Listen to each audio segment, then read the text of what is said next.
السلام عليكم ورحمة الله وبركاته.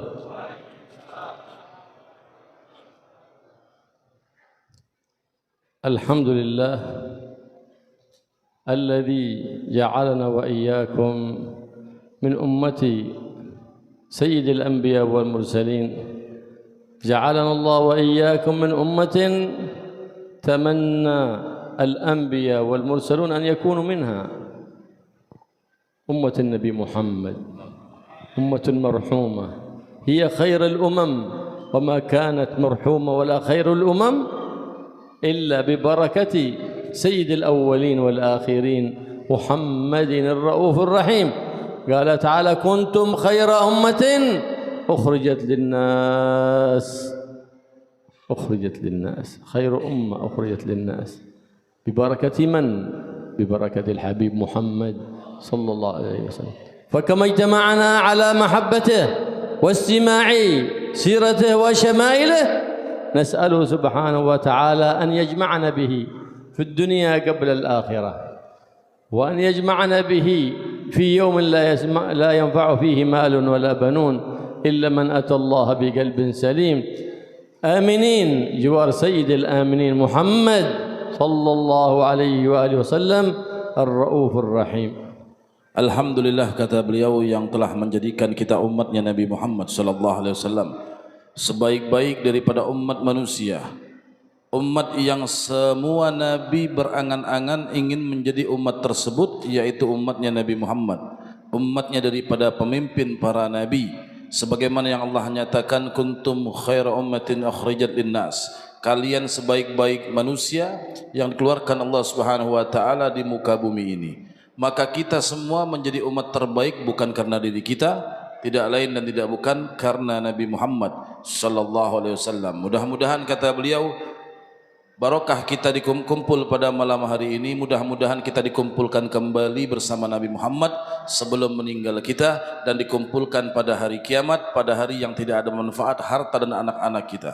Amin ya rabbal alamin. Nabi Muhammad sallallahu alaihi wasallam amdha hayatuhu kullaha fi khidmati hadhihi al-ummah, في إرشادها، في تعليمها، ولم ينتقل للرفيق الأعلى إلا بعد أن بلغ الرسالة ووضح لنا الطريق. فجزا الله عنا سيدنا محمد صلى الله عليه وآله وصحبه وسلم، وهو القائل عندما كان في سكرات الموت: أمتي أمتي، لا زال يبكي ويقول أمتي أمتي، حتى أتاه الملك الجليل جبريل من الملك الجليل الله سبحانه وتعالى، فقال له: السلام، يقرئك السلام ويقول لك: إنا لن نخزيك في أمتك، ولو شئت لجعلت أمرهم بيدك. فقال الحبيب الرؤوف الرحيم محمد: أنت أرحم بهم مني. الله سبحانه وتعالى هو أرحم الراحمين، وجعل من عباده أرحم الراحمين محمد الرؤوف الرحيم صلى الله عليه وآله وسلم. Nabi Muhammad sallallahu alaihi wasallam sungguh luar biasa penyayang kepada umatnya, di mana, kata beliau, kasih sayang Nabi Muhammad sallallahu alaihi wasallam itu terlihat bagaimana Nabi telah memberikan begitu banyak kebaikan kepada kita semua. Nabi menunjukkan kebaikan kepada kita, sehingga tidaklah meninggal Nabi Muhammad kecuali Nabi sudah menjelaskan, menyampaikan semua risalahnya kepada umat manusia.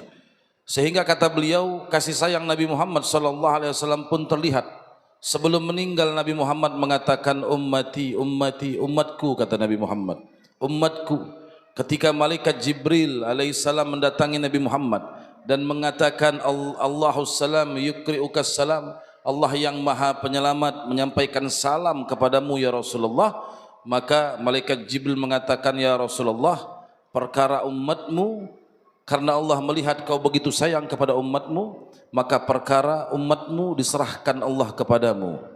Maka Nabi SAW mendengarkan hal tersebut.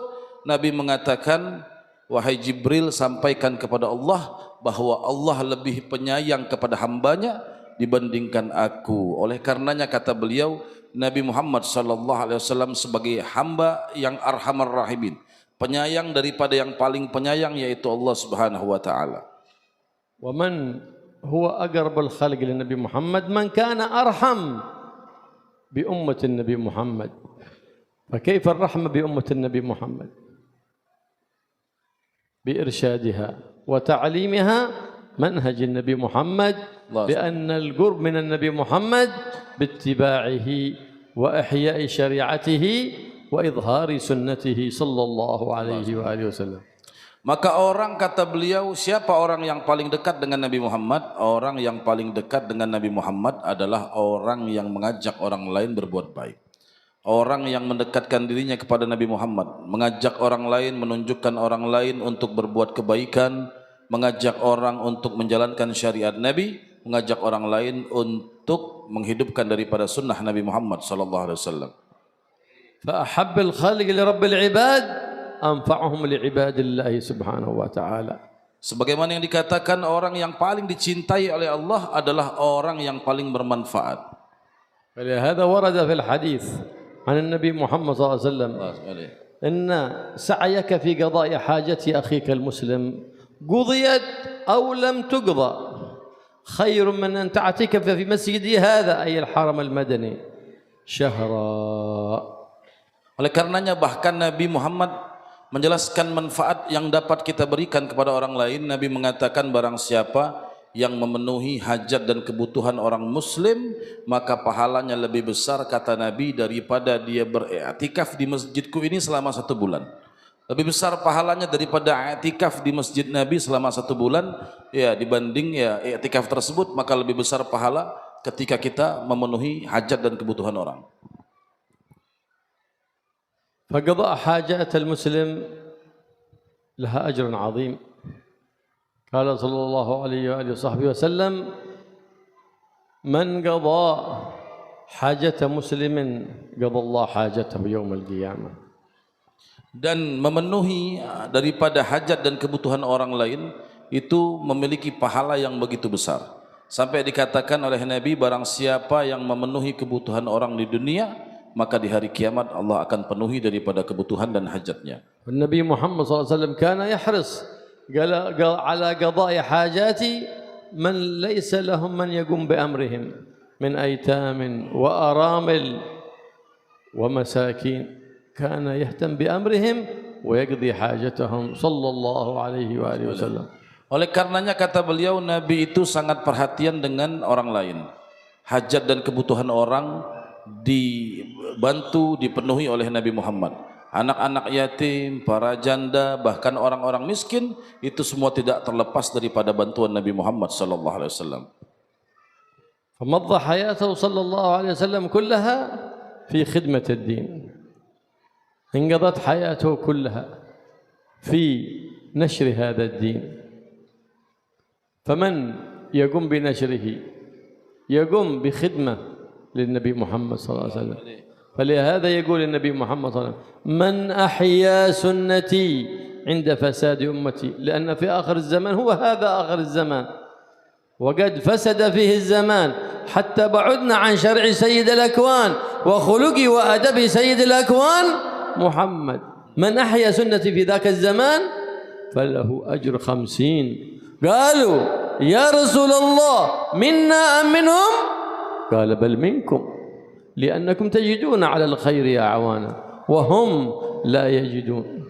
لا تجد في عمل، لا تجد في بيت، لا تجد من يعينك على الدين أبدا، بل هناك من يبعدك عن الدين كما هو ظاهر في وسائل الإعلام والسوشيال ميديا.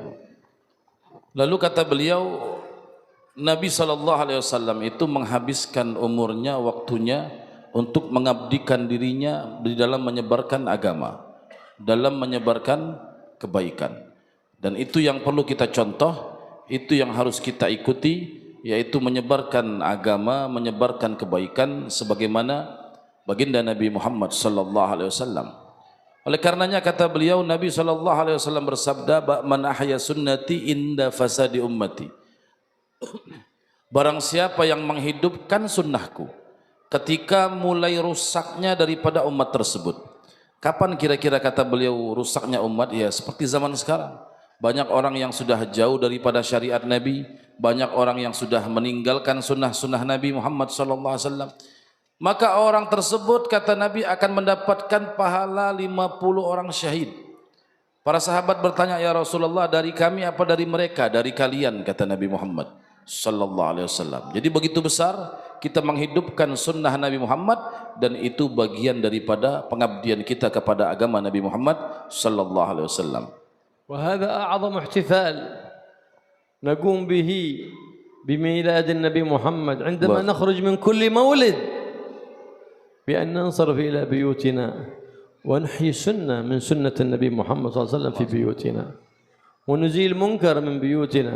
هذا هو أقر شيء لعين النبي محمد وأفرح وأحب شيء لقلب النبي محمد صلى الله عليه وآله وسلم.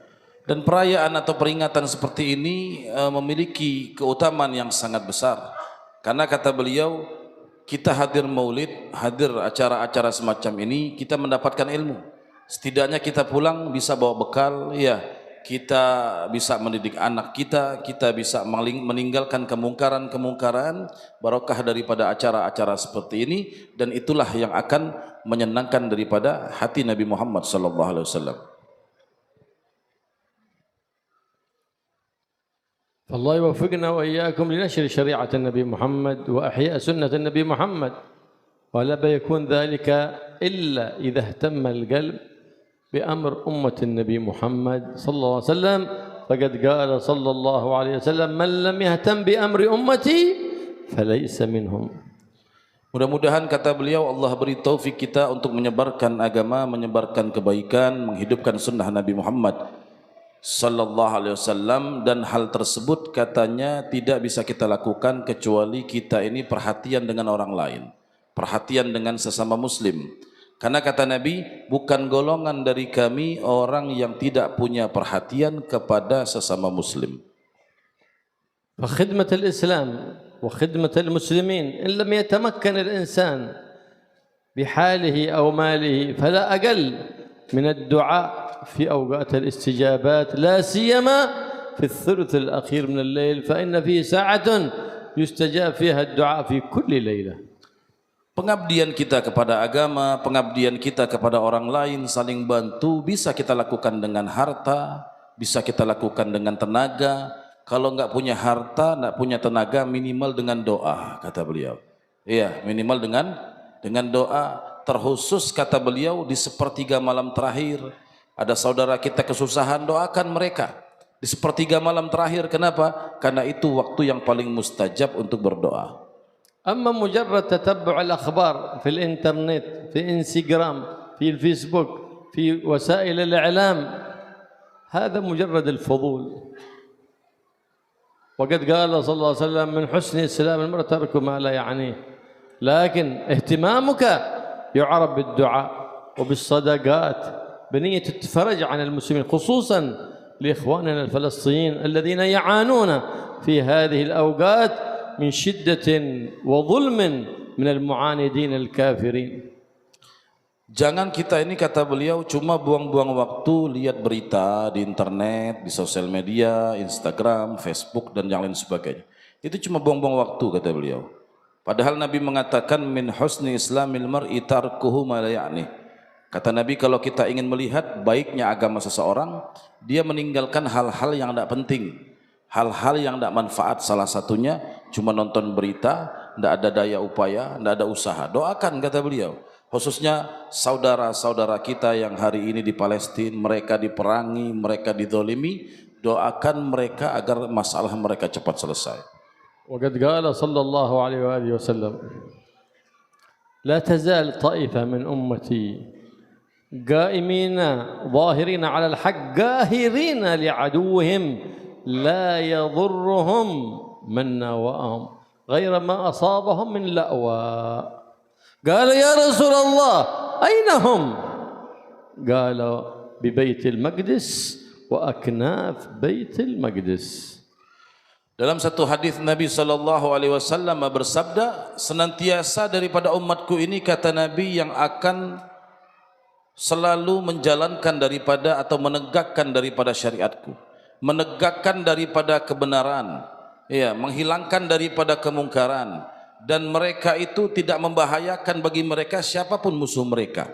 Para sahabat bertanya, ya Rasulullah, di mana mereka? Maka Nabi SAW menjawab, mereka berada di Baitul Maqdis. فإن من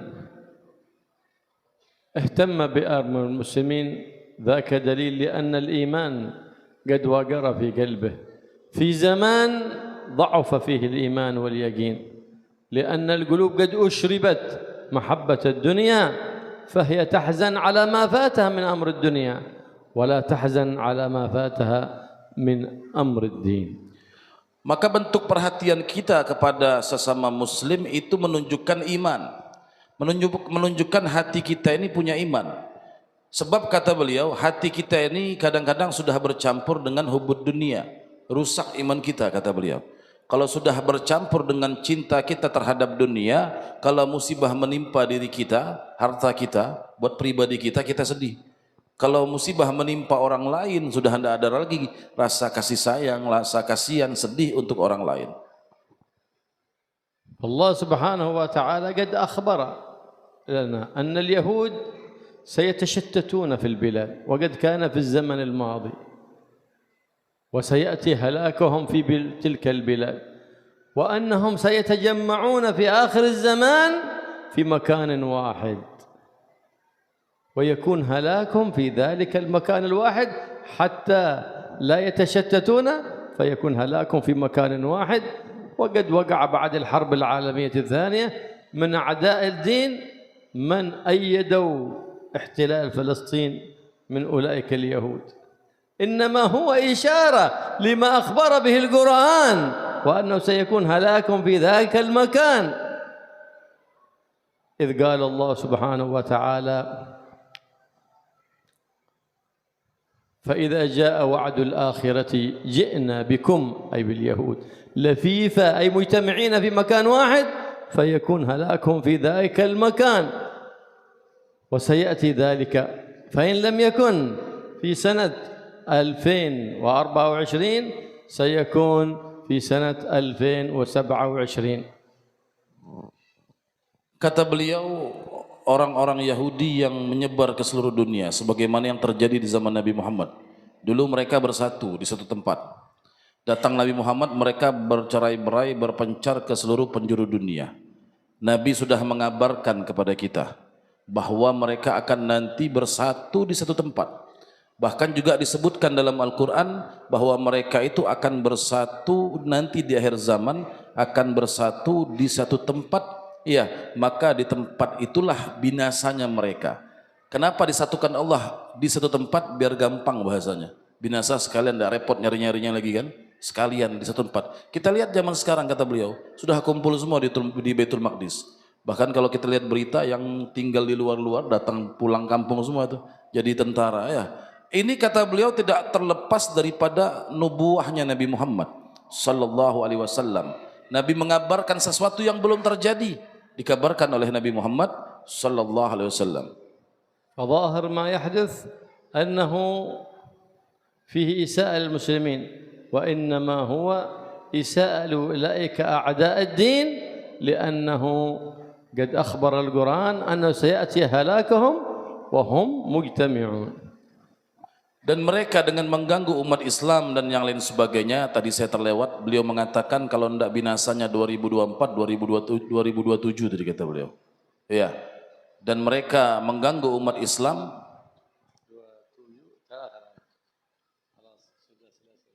2027 sudah selesai, habis sudah kata beliau.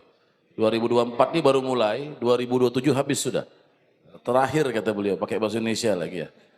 Dan subhanallah kata beliau sebagaimana yang dikatakan tadi bahwa mereka itu nanti akan berkumpul di satu tempat. Iya, hari ini kita melihat mereka berkumpulnya di mana, di Palestina. وقد يقول قائل كيف هذا تولي الكفار على المسلمين نراه في كثير من بلاد المسلمين ليس في فلسطين فحسب بل في كثير من بلاد الإسلام أمرها وشورتها للكافرين لتسلطهم عليهم كيف هذا وقد قال الله ولن يجعل الله للكافرين على المؤمنين سبيلا. فما بالنا هكذا؟ وكيف خبر القرآن وقد أخبر البيان بنص القرآن؟ فإنه عندما تراجعت الأمة عن اتباع نبيها وعن هدي نبيها، تراجع عن مرتبة العليا من الإيمان ونزلوا في أدنى درجات الإسلام، تسلط عليهم أعداء الإسلام. لكن لو كانوا على درجة الإيمان فلن يجعل الله للكافرين على المؤمنين، ما قال على المسلمين، على المؤمنين سبيلا. Kita melihat, kata beliau, banyaknya negara-negara Islam yang dijajah. Bukan hanya Palestina, dari dulu banyak negara-negara Islam yang dijajah. Padahal umat Islamnya banyak. Kenapa terjadi penjajahan yang ada di dunia ini? Kata beliau, lagi-lagi bukan hanya Palestina. Secara umum beliau mengatakan, kenapa itu semua terjadi? Padahal Allah sebut dalam Al-Quran, Allah tidak menjadikan orang yang tidak beriman itu memiliki jalan untuk menempuh kepada orang yang beriman. Artinya apa? Tidak ada jalan mereka itu untuk menjajah. Tapi kenapa terjadi penjajahan di dunia ini? Kata beliau, jawabannya karena lemahnya iman kita, jauhnya kita daripada syariat Nabi Muhammad, jauhnya kita daripada sunnah Nabi Muhammad, itu yang menyebabkan kita gampang dijajah. Seandainya umat Islam, kata beliau, betul-betul berpegang teguh dengan syariat Nabi Muhammad, betul-betul menghidupkan daripada sunnah-sunnah Nabi Muhammad, tidak gampang dijajah, tidak gampang dirusak oleh orang-orang yang tidak beriman kepada Allah Subhanahu wa taala. Maka ayat tersebut, makanya kata beliau, ayat tersebut mengatakan alal mu'minin. Ya, Allah tidak kasih jalan mereka kepada orang yang beriman, bukan orang Islam. Karena orang Islam kadang-kadang tidak menjalankan syariat Islam. Kalau orang beriman, dia akan menjalankan keimanannya, menjalankan syariatnya, tidak gampang dirusak oleh orang lain. وقد قال الله سبحانه وتعالى إن تنصروا الله ينصركم. ما معنى إن تنصروا الله؟ إن تنصروا شرع حبيب محمد، إن تنصروا سنة حبيب محمد أنصركم. ما دمتم ikut حبيبي محمد فالنصر حليفكم. Sebagaimana yang Allah nyatakan, kalau kalian menolong agama Allah, Allah akan tolong kalian. Apa maksud menolong agama Allah? Menolong agama Allah maksudnya, kata beliau, menghidupkan syariat Allah, menghidupkan syariat Nabi Muhammad, menghidupkan daripada sunnah-sunnah Nabi Muhammad. Selagi kalian ikut Nabi Muhammad, kata beliau, maka hidup kalian akan selamat.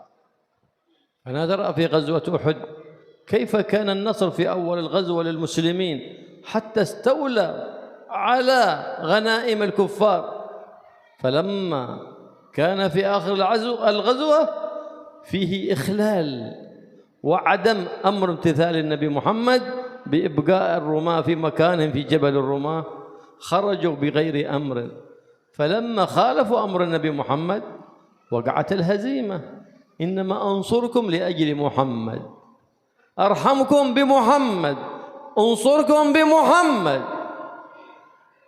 جعلتكم أمة مرحومة في آخر الزمان لأجل حبيبي محمد، فإن خالفتم محمد ابتعدتم عن محمد فلا نصر لكم عندي.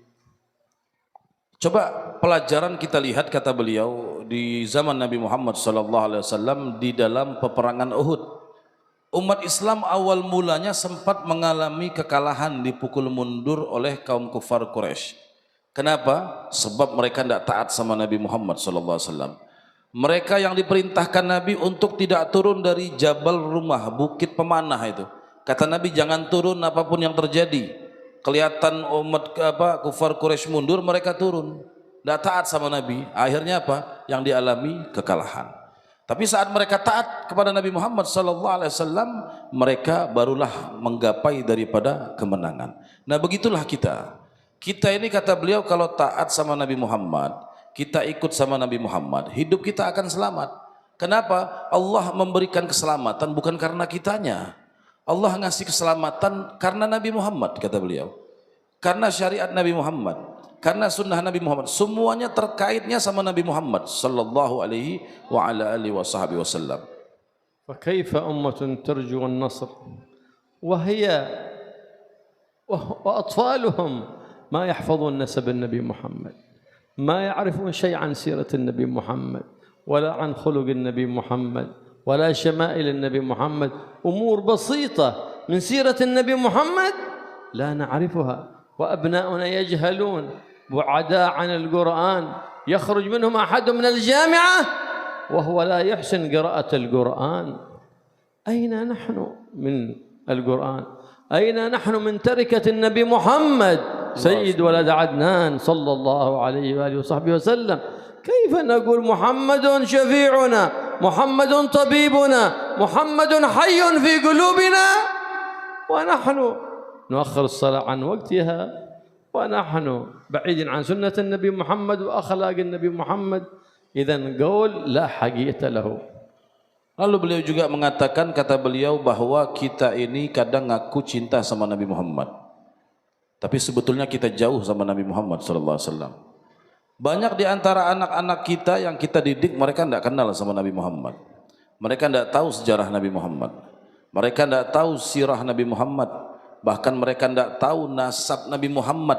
Hal yang kecil aja anak kita tidak tahu. Bagaimana kita bisa dekat dengan Nabi Muhammad? Bagaimana hidup kita mau selamat kalau anak-anak kita saja tidak kita didik untuk cinta sama Nabi Muhammad sallallahu alaihi wasallam? Bagaimana kita ngaku cinta sama Nabi Muhammad kalau sholat kita masih ditunda-tunda? Bagaimana kita ngaku cinta sama Nabi Muhammad, kita jauh dari sunnah Nabi Muhammad sallallahu alaihi wasallam? Oleh karenanya kata beliau, kalau kita ngaku cinta sama Nabi Muhammad, sebaliknya ya hidupkan daripada sunnah Nabi Muhammad. Ajarkan anak-anak kita untuk mengenal daripada Nabi Muhammad sallallahu alaihi wasallam. إذ في هذا الزمان الذي كثر فيه الافتتان كيف نحصن أبناءنا من فتن هذا الزمان؟ ما هو الفاكسين؟ ما هو التطعيم الذي نحرسهم فيه من الفيروسات التي تفسد الأخلاق، التي تفسد الآداب، التي تفسد السلوك؟ ما هو الفاكسين الذي نطعمهم به ونعلق قلوبهم بسيرة النبي محمد، نعلق قلوبهم بالصالحين الأحياء أو الميتين، نعلق قلوبهم بسيرة سيد الصالحين محمد. إذا تعلقت القلوب بالنبي محمد صلى الله عليه وسلم وبخلفائه من الأولياء والصالحين أمنوا من فتن هذا الزمان. هذا هو الدواء وهذا هو الفاكسين الذي نحمي به أولادنا، ولو اختلطوا بالفاسدين لن يفسدوا أبدا. Zaman sekarang kata beliau, anak-anak kita ini banyak yang terkena penyakitnya jauh dari Nabi Muhammad, tidak berakhlak dengan akhlak Nabi Muhammad, jadi harus dikasih vaksin kata beliau. Apa vaksinnya? Ya kenalkan mereka dengan Nabi Muhammad, kenalkan mereka akhlak Nabi Muhammad sallallahu alaihi wasallam, dekatkan mereka dengan Nabi Muhammad, itu vaksin kata beliau. Kalau kita kasih anak kita ini ya vaksin tadi, pengenalan diri mereka dengan Nabi Muhammad sallallahu alaihi wasallam, hidup mereka aman. Ya, kenapa sekarang banyak anak-anak yang tidak punya adab, tidak punya sopan santun? Karena mereka tidak kenal dengan Nabi Muhammad sallallahu alaihi wasallam. Bahkan tadi beliau mengatakan banyak anak zaman sekarang sekolah tinggi-tinggi sampai kuliah bangga orang tuanya. Ya, selesai kuliah tidak bisa baca Al-Quran. Ya, selesai kuliah baca Al-Quran masih tidak lancar. Maka tidak membanggakan daripada hal tersebut.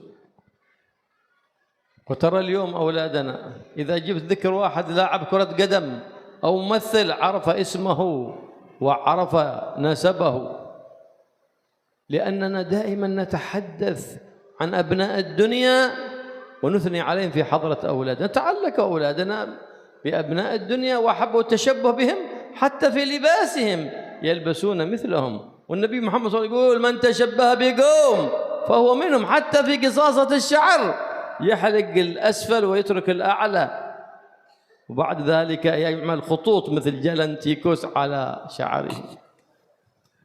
Coba lihat kata beliau, anak-anak kita sekarang tanya pemain bola tahu, tanya artis tahu, sama bin-binnya tahu, tanya tentang Nabi Muhammad tidak tahu. Ini musibah kata beliau. Fitnah zaman sekarang ya seperti itu. Karena kita tidak didik mereka dengan baik. Jadi kalau kita didik anak kita dengan baik tadi, jangan sampai mereka itu terpengaruh dengan sesuatu yang harusnya bukan bagian daripada mereka.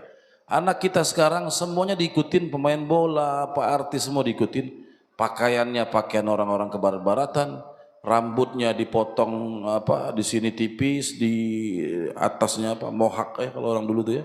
Terus dikasih lagi jalan tikus kata beliau. Ada garis-garisnya itu kan. Siapa yang ngajarin begitu kata beliau? Islam tidak pernah ngajarin demikian. Ikut-ikut daripada orang barat, yaitu jauh daripada akhlak Nabi Muhammad sallallahu alaihi wasallam. ولو أحببنا أولادنا ورحمنا أولادنا عندما نجلس معهم نتذاكر معهم في سيرة الصالحين، مناقب الصالحين، في سيرة سيد الصالحين محمد الرؤوف الرحيم وأخلاق النبي محمد صلى الله عليه وسلم، فحينئذ ستمتلي قلوبهم بمحبة النبي ومحبة الصالحين، فحينئذ سيمتلي قلوبهم أمان من كل فيروس لا يغزو قلوبهم أبدا، لأنهم قد تحصنوا بمحبة الصالحين ومحبة سيد الصالحين، فلن يجد لقلوبهم مدخل الشيطان الرجيم. Oleh karenanya kata beliau, kita sekarang didik anak kita dengan baik. Sesekali kita duduk sama anak kita, ajarin mereka sirah Nabi Muhammad. Kenalkan mereka dengan orang-orang soleh, para wali, para nabi. Itu yang kita harus kenalkan dengan mereka, ikat hati mereka untuk cinta kepada hal-hal yang demikian. Itu yang nanti jadi vaksin tadi. Jadi kebal tubuh anak kita daripada kerusakan setan. Ya, setan itu ibarat virus. Kita ini bisa kena penyakit karena virus. Kita bisa rusak tubuh kita, hati kita dengan setan. Vaksinnya tadi pengenalan dengan Nabi Muhammad, dengan orang soleh, sejarah-sejarah mereka diceritakan agar kebal anak kita daripada gangguan setan, tidak punya celah setan untuk ganggu anak kita. هذه الرحمة وقد قال النبي محمد صلى الله عليه وسلم Allah الراحمون يرحمهم الرحمن ارحموا من في الأرض يرحمكم من في السماء وما نزلت المصائب ولا البليات والفيروسات إلا لما ارتفعت الرحمة بين العباد. Inilah yang disebut dengan kasih sayang kata beliau. Artinya kalau kita sayang sama anak, perhatikan. Karena Allah Subhanahu wa taala, Nabi SAW sudah mengatakan, iya, ar-rahimuna yarhamuhumur rahman. Orang yang di hatinya punya kasih sayang akan disayangi oleh yang maha penyayang, yaitu Allah Subhanahu wa taala. Kata Nabi, sayangi penduduk bumi, maka penduduk langit akan menyayangi kalian. Kita lihat hari ini banyaknya bala, bencana, musibah, itu disebabkan kata beliau, karena di hati kita ini sudah enggak punya kasih sayang sama orang lain. الله سبحانه وتعالى يقص على حبيب محمد صلى الله عليه وسلم في القرآن قصص الأنبياء والمرسلين. لماذا يقص هذه القصص؟ حتى تتعلم أمته من أخطاء الأمم السابقة فيجتنبوا الأخطاء، ومن حسناتهم فيقتدوا بهم في الخير ولا يقتدوا بهم في الشر. فيقول الله سبحانه وتعالى لسيد الثابتين وسيد العارفين وكلا نقص عليك من أنباء الرسل ما نثبت به فؤادك. Oleh karenanya kata beliau, Allah itu banyak menceritakan kisah-kisah para nabi di Al-Quran, kisah umat-umat terdahulu di dalam Al-Quran. Kenapa Allah ceritakan? Agar kita baca, kita tahu kelakuan-kelakuan umat dulu yang menyebabkan mereka binasa, kita hindari. Atau perbuatan yang menyebabkan mereka dekat dengan nabinya, dengan Allah, ikuti. Itu keutamaan Allah sebutkan kisah-kisah para nabi dan umat-umat terdahulu sebagaimana yang Allah nyatakan untuk memantapkan daripada hati kita semua. فخدمة النبي محمد صلى الله عليه وسلم بنشر شريعته وإحياء سنته، وخدمة العلماء العاملين بالأخذ عنهم العلم ثم نشر ذلك العلم، فنشر علوم المشايخ هو من البر بالمشايخ ومن خدمة المشايخ. Dan pengabdian kita kepada Nabi Muhammad, kepada agama ini kata beliau, dengan kita menyebarkan agama Nabi Muhammad, dengan kita menyebarkan sunnah Nabi Muhammad, dengan kita memuliakan para ulama, dan pengabdian kita kepada para ulama kata beliau, dengan kita mengambil ilmu mereka, sebarkan ilmu mereka, maka kita tergolong orang yang khidmat dan mengabdi kepada mereka. كان الصحابة رضي الله تعالى عنهم يتنافسون في خدمة النبي محمد، منهم من اختص بالسواك فصار حامل السواك، ومنهم من اختص بالعصا فصار مختص بحمل العصا، ومنهم من اختص بالنعال فصار حامل النعال، يفتخر أنا خادم نعال النبي محمد، تاج على رأسه، تاج على رأسه. إذ هذه النعال على الكون علت نعل النبي محمد. وموسى في وادي في الأرض يقول له مولاه اخلع عليك، والنبي محمد فوق السبع الطباق حتى جاوز حضرة الإطلاق ولم يؤمر بخلع نعاله صلى الله عليه وآله وسلم. Lihat para sahabat, kata beliau, pengabdian mereka kepada Nabi Muhammad luar biasa. Ada sahabat itu yang khusus bawakan daripada tongkat Nabi Muhammad sallallahu alaihi wasallam. Ada sahabat itu yang khusus bawakan sendal Nabi Muhammad sallallahu alaihi wasallam. Bahkan sahabat yang bawa sendal Nabi, kalau mereka bawa sendal Nabi itu taruhnya di atas kepalanya. Ditaruhnya sebagai taj, sebagai mahkota mereka. Sendal Habib hilang kadang-kadang ya. Ditaruhnya sendal Nabi itu di atas mahkota mereka, di atas kepala mereka, mereka jadikan ibarat mahkota. Kenapa? Karena sendal Nabi ini, kata beliau, pernah ke tempat yang paling tinggi, ke tempat yang tidak pernah dicapai oleh siapapun, ke tempat yang dimana Nabi Musa di dunia, ya, ketika mau bertemu dengan Allah atau berdialog dengan Allah, disuruh lepas sendal itu di dunia.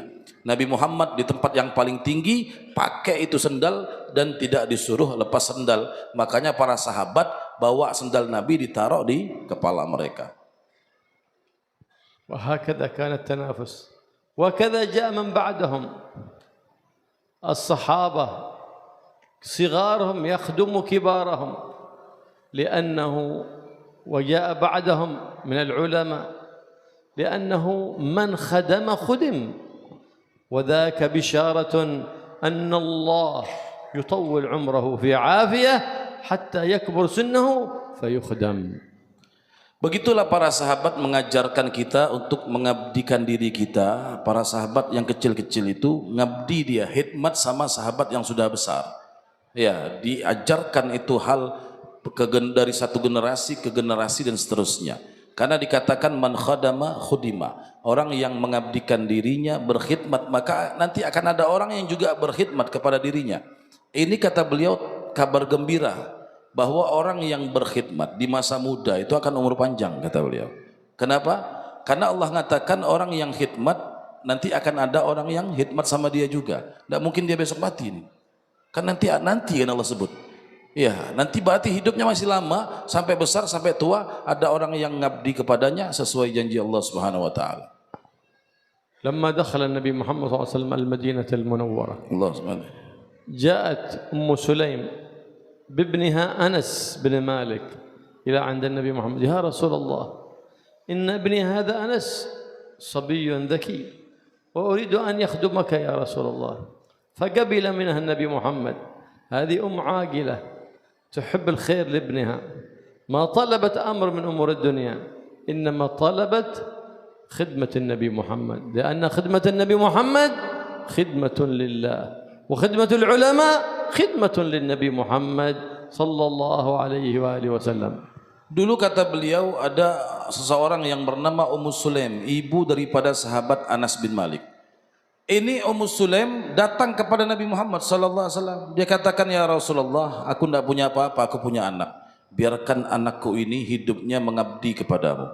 Diberikan anaknya untuk khidmat dan ngabdi kepada Nabi Muhammad sallallahu alaihi wasallam. Tidak minta apa-apa, diberikan anaknya. Ini luar biasa kata beliau, ya, sehingga tumbuh besar ini sahabat Anas tadi mengabdikan hidupnya kepada Nabi Muhammad. Karena hakikatnya orang ngabdi kepada Nabi sama ngabdi kepada Allah Subhanahu wa taala. Dan orang yang ngabdi kepada ulama, hakikatnya dia ngabdi sama Nabi. Ngabdi sama Nabi, maka ngabdi sama Allah Subhanahu wa taala. خدم النبي محمد صلى الله عليه وسلم 10 سنوات. بعد 10 سنوات جاءت أم سليم المرأة العاقلة، يا رسول الله هذا خادمك أنس، ادعو الله له. ما قالت أخذ هجرة حق 10 سنوات، قال لا، دعوة خير من عطوة، دعوة تسعد بها في الدنيا والآخرة خير من عطوة تفوت عليك في الحال. Maka sahabat Anas ini ngabdikan dirinya kepada Nabi selama 10 tahun. Setelah 10 tahun datang ibunya meminta kepada Nabi Muhammad SAW. Bukan minta upah 10 tahun kata beliau. Kita ini ngabdi kadang-kadang ngarep duit. Ini enggak, ngabdi lillahi ta'ala. Datang ibunya minta sama Nabi bukan minta upah tapi minta doa. Kenapa? Doa Nabi manfaatnya dunia akhirat. Kalau kita dikasih duit sebentar habis kata beliau. Tapi kalau doa dunia akhirat manfaatnya akan diberikan oleh Allah Subhanahu wa taala. فدعا الله سبحانه وتعالى سيدنا محمد لسيدنا أنس فقال اللهم أطل عمره في عافية فأطال الله عمره حتى جاوز 100 و120 ولم يختل له بصر ولا سمع ولا نسك. Maka maka Nabi SAW mendoakan sahabat Anas dengan 3 doa. Yang pertama Nabi mendoakannya panjang umur. Subhanallah kata beliau sahabat Anas ini umurnya 100 lebih, 120-an. Di usia seperti itu tidak sedikit pun daripada anggota tubuhnya itu yang sudah lemah. Orang kan kalau tambah umur kan kurang semuanya. Ini tidak, pandangannya bagus, giginya masih penuh dan semuanya tidak seperti orang tua pada umumnya. Wa akthir dzurriyyatah fatabarakat kan wahdu Anas. Barakallahu fi dzurriyyati Anas hatta balagha auladuhu min sulbihi fi hayatihi 126. Wa ahfaduhu juju anak-anak perempuan, anak-anak laki-laki صار 700 في حياته فقيل له يا أنس قد صرت أبا لقبيلة وقالت لكم مدرسة لوحدكم ومستشفى لوحدكم فقال ذاك ببركة دعوة النبي محمد صلى الله عليه وسلم. Maka barokah daripada doa Nabi. Yang kedua Nabi mendoakan Anas ini banyak anak. Ya, panjang umur. Tadi panjang umur sehingga beliau ini banyak anak. Dan beliau ini sahabat Anas ini saking banyak dia punya anak. Anaknya semasa hidupnya berjumlah 127 anak. Cucunya 700. Cucu langsung ini kata beliau. 700 cucunya sahabat Anas. Beliau bilang kalau sampai dikatakan sahabat Anas ini bisa punya qabilah sendiri dia. Dia punya suku sendiri, anak cucunya aja udah kalau di total mau 1000 sudah. Bikin rumah sakit sendiri, bikin pasar sendiri bisa kata beliau ya. Semuanya serba bisa. Dari anak cucunya aja luar biasa. Semua barokah Nabi Muhammad sallallahu alaihi wasallam. Wa akthir rizqahu wa barik fihi. Fakathura rizq Sayyidina Anas. صار رزق كثير تتبارك حتى أن النخلة حق الناس تخرف في العام مرة. نخل سيدنا أنس يخرف مرتين في السنة ببركة دعوة النبي محمد. ربما انقطعت المطر فلم تسقى المزارع فتأتي فيمد يديه سيدنا أنس فتأتي سحابة تمطر مزرعة سيدنا أنس وتذهب. كيف هذا؟ إيش خصوصية؟ قال ببركة دعوة النبي محمد صلى الله عليه وسلم فبارك الله في رزقه حتى لو تاجر في التراب لا ربح في التراب ببركة دعوة النبي محمد صلى الله عليه وسلم. Dan doa ketiga Nabi untuk sahabat Anas, kata Nabi mudah-mudahan Anas ini banyak rezeki, barokah. Rezeki dan barokah. Subhanallah kata beliau sahabat Anas ini kaya luar biasa. Berkah hartanya sampai-sampai kata beliau kalau orang nanam kurma setahun sekali panen, sahabat Anas tahunnya 2 kali. Setahun 2 kali dia panen. Bahkan kalau musim panas semua kebun orang mati. Tidak ada air kan, kayak kita sekarang kering susah kan. Tidak ada air kalau musim panas kekeringan, semua kebun orang mati. Ini sahabat Anas minta sama Allah, ya Allah turunkan hujan. Subhanallah hujan semua cuma di kebunnya aja. Habis hujan kebunnya, pergi awannya, tidak ada hujan lagi sudah. Barokah yang Allah berikan kepada sahabat Anas sampai jadi orang kaya. Kata beliau bahkan sahabat Anas ini kalau jual debu pun ada orang beli laku. Kenapa? Semua itu adalah barokah daripada doanya Nabi Muhammad sallallahu alaihi wasallam. يقول سيدنا أنس رضي الله تعالى عنه فدعا لي رسول الله ب4 دعوات بطول العمر والبركة وكثرة الرزق والبركة وكثرة الأولاد والذرية. ودعا لي بدعوة رابعة أرجو حصولها، وما هي؟ قال دعا لي بأن أكون من أهل الجنة، أن أموت على حسن الخاتمة وأن أدخل الجنة في جوار النبي محمد. فأنا أنتظر هذه الدعوة، إذا مت أسأل الله أن يموتني على حسن الخاتمة وأن يدخلني الجنة جوار النبي محمد صلى الله عليه وآله وصحبه وسلم. Dan terakhir Nabi mendoakan sahabat Anas ini meninggalnya husnul khatimah, masuk surga. Maka kata sahabat Anas, semua doa Nabi sudah terkabulkan kecuali ini belum katanya. Masih hidup kan? Kecuali ini belum, dan aku berharap cepat meninggal masuk surga. Minta cepat meninggal, kita minta takut meninggal malah. Ini sahabat Anas tadi kata beliau. Maka aku berharap kata sahabat Anas, mudah-mudahan aku nanti dimeninggalkan husnul khatimah dan masuk ke dalam surganya Allah Subhanahu wa taala. Wa innama jamalul jannah lianna Nabi Muhammad fiha. Kama qala Habib Ali Habshi, min jannatin ma syagani min wasfiha illa likawn al-hibb fiha khayyama jannah bila Muhammad jahim. فلهذا كان أعظم لذة في الدنيا، أعظم لذة رؤية النبي محمد. فالله يرزقنا وإياكم رؤية النبي محمد في هذه الدار وفي دار القرار، وأن يجمعنا وإياكم ويمتنا على حسن الخاتمة، ويجمعنا وإياكم في الجنة جوار النبي محمد مع الآمنين المطمئنين الذين لا خوف عليهم ولا هم يحزنون. Dan kenikmatan tertinggi di surga adalah memandang wajah Nabi Muhammad sallallahu alaihi wasallam. Makanya kata beliau Habib Ali Al-Habsyi dalam syairnya mengatakan, tidak ada kenikmatan di dalam surga jika di dalamnya tidak ada Nabi Muhammad. Kenikmatan surga yang paling nomor satu di antaranya adalah memandang daripada wajah Nabi Muhammad sallallahu alaihi wasallam. Maka mudah-mudahan kata beliau kita diberi izin untuk memandang wajah Nabi Muhammad. Kita dimeninggalkan husnul khatimah, dimasukkan ke dalam surga bersama Nabi Muhammad sallallahu alaihi wasallam. Amin ya rabbal. Allah yaj'alna wa iyyakum min alladhina ya'ishuna wa hammahum خدمة النبي محمد وشرع النبي محمد، ومن الذين يحيون سنة النبي محمد في بيوتهم، في مساجدهم، في معاهدهم، في كل مكان ينزلون فيه تحيا بنا سنة النبي محمد صلى الله عليه وآله وسلم. Mudah-mudahan kata beliau kita dijadikan orang-orang yang ambisi kita ini untuk menghidupkan daripada sunnah Nabi Muhammad.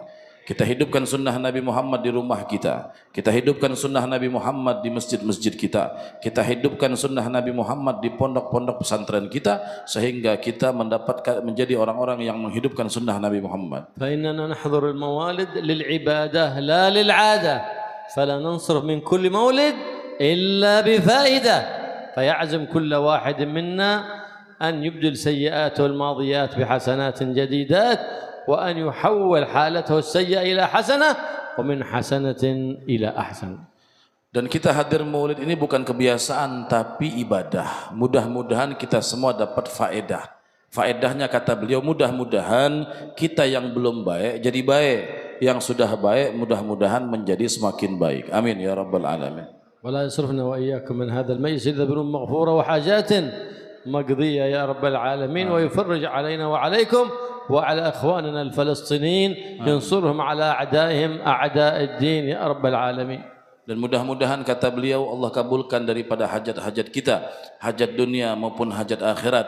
Dan mudah-mudahan Allah berikan kemenangan untuk saudara kita di Palestina, dan Allah menangkan mereka daripada musuh-musuh Allah dan musuh agama. ويوفقنا وإياكم لتربية أولادنا على منهج الرؤوف الرحيم، وعلى التعلق بالقرآن وبسيرة أهل القرآن، سيرة النبي محمد وخلفائه من الأولياء والصالحين. Mudah-mudahan Allah beri taufik kekuatan kepada kita untuk kita mampu mendidik anak-anak kita dekat dengan Nabi Muhammad, dekat dengan Al-Quran, dekat dengan sirah daripada Al-Quran yaitu Nabi Muhammad sallallahu alaihi wasallam. اللهم يا من وفق أهل الخير للخير وعنهم عليه وفقنا للخير وعنا عليه. آمين. اللهم إنا نبات نعمتك فلا تجعلنا حصاد نقمتك. آمين. اللهم احسن عاقبتنا في الأمور كلها. آمين. وأجرنا من خزي الدنيا وعذاب الآخرة. آمين. يا مالك الدنيا والآخرة. آمين. اللهم استر عوراتنا. آمين. اللهم انصرنا على من عادانا. آمين. اللهم اصلح أمة مولانا محمد. آمين. اللهم انصر أمة مولانا محمد. آمين. اللهم استر أمة مولانا محمد. آمين. اللهم فرج عن أمة مولانا محمد آمين. بحق نبيك محمد آمين. وبحق القرآن آمين. وبحق كل من له عندك مكان. آمين. يا رحيم. آمين. يا رحمن. آمين. أصلحنا وأصلح بنا وأصلح من في صلاحه صلاح للإسلام والمسلمين. آمين. ولا تهلكنا وأهلك من في هلاكه صلاح للإسلام والمسلمين. وانصرنا وانصر بنا وانصر إخواننا في فلسطين. آمين. على أولئك المعاندين الكافرين. آمين. انصرهم نصرا عزيزا مؤزرا يا رب العالمين. آمين. ولا ترينا في وجه مؤمن ذلة آمين. ولا في وجه كافر عزة. آمين. يا ذا الجلال والإكرام أحينا وإياهم حياة طيبة واحجبنا عما يؤذينا في ديننا ودنيانا. وانصرنا على عدوك وعدونا وتولنا بولاك واحمنا بحماك. آمين. واجعلنا ممن أطاعك ولا تجعلنا ممن خالف أمرك وعصى. آمين. يا حي يا قيوم آمين. أطيل الأعمار في طاعتك. آمين. وفي طاعة حبيبك محمد. آمين. كل نعمة أنعمت بها علينا اصرفها في طاعتك. آمين. وفي طاعتك حبيبك محمد صلى الله عليه وسلم. آمين. طول الأعمار في عافية واجعل آخر كلامنا بعد انقضاء آجالنا آمين. قول لا إله إلا الله. لا إله إلا الله. لا إله إلا الله. لا إله إلا الله. لا إله إلا الله.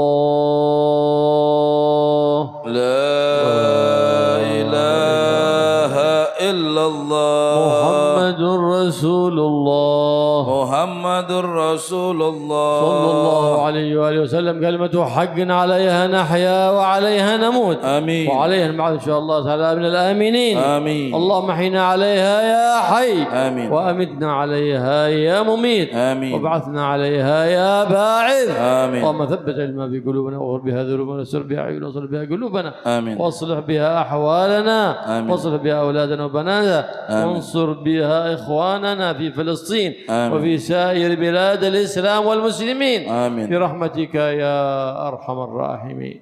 يا أرحم الراحمين. آمين. يا أرحم الراحمين. آمين. ارحمنا ارحمنا ارحمنا والمحبين والحاضرين والغائبين والناظرين والسامعين وإخواننا في فلسطين برحمة من عندك تغنينا بها عمن سواك. آمين. يا أول الأولين ويا آخر الآخرين ويا ذا القوة المتين ويا راحم المساكين ويا أرحم الراحمين. آمين. ارحمنا والمحبين برحمتك يا أرحم الراحمين. آمين. الطف بنا وبهم يا لطيف. آمين. يا لطيف يا لطيف. آمين. الطف بنا وبهم وبإخواننا في فلسطين بلطفك الذي وسع أهل السماوات والأرض. آمين. الطف بنا وبهم يا لطيف يا لطيف يا لطيف. آمين. بلطفك الخفي الخفي الخفي الذي من لطفت به كفي. الطف بنا وبهم يا لطيف يا لطيف يا لطيف. إنك قلت وقولك الحق. آمين. الله لطيف بعباده يرزق من يشاء وهو القوي العزيز. آمين. وصلى الله على سيدنا محمد النبي الأمي وآله وصحبه وسلم. آمين. والحمد لله رب العالمين بسر الفاتحة.